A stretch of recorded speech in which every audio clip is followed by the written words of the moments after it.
C'est un chantier original qui prenait place ce mardi sur le col de l'Iseran. Une équipe de scientifiques du CNRS et de l'Université de Savoie installait une foreuse sur les pentes de la crête des Lessières, à quelques mètres d'une zone de chantier de la télécabine du Vallon.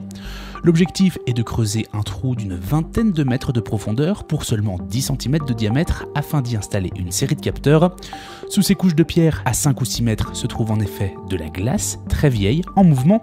Il s'agit là d'un glacier rocheux, comme nous l'explique Xavier Baudin, géomorphologue à l'Université de Savoie. On ne peut pas dire que c'est un glacier au sens où on l'entend classiquement. Un glacier rocheux, c'est du permafrost, des matériaux rocheux, des débris rocheux typiques de ce qui nous entoure, qui sont soudés par de la glace. Ils sont soudés par de la glace parce que ça fait quelques milliers d'années que les conditions climatiques sont à cette altitude suffisamment fraîches pour qu'il y ait du permafrost. Alors, il est pas mal couvert de neige, on ne distingue pas forcément très bien les formes.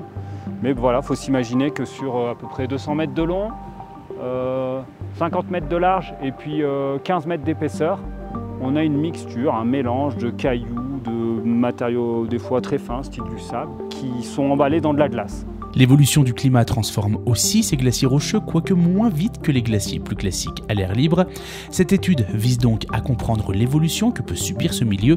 Si une dizaine de ces zones sont étudiées en France avec des relevés réguliers, un forage d'une telle envergure est unique, le site à quelques mètres de la route du col de l'Iseran proposant un intérêt tout particulier. C'est l'un des cas uniques, en tout cas en France, où on a un glacier rocheux actif, mobile, avec de la glace, qui avance sur ou contre une route, la route du col de l'Iseran. Une fois ce forage terminé et les instruments déposés au fond du trou, l'impact visuel sera nul de façon à préserver cet environnement protégé.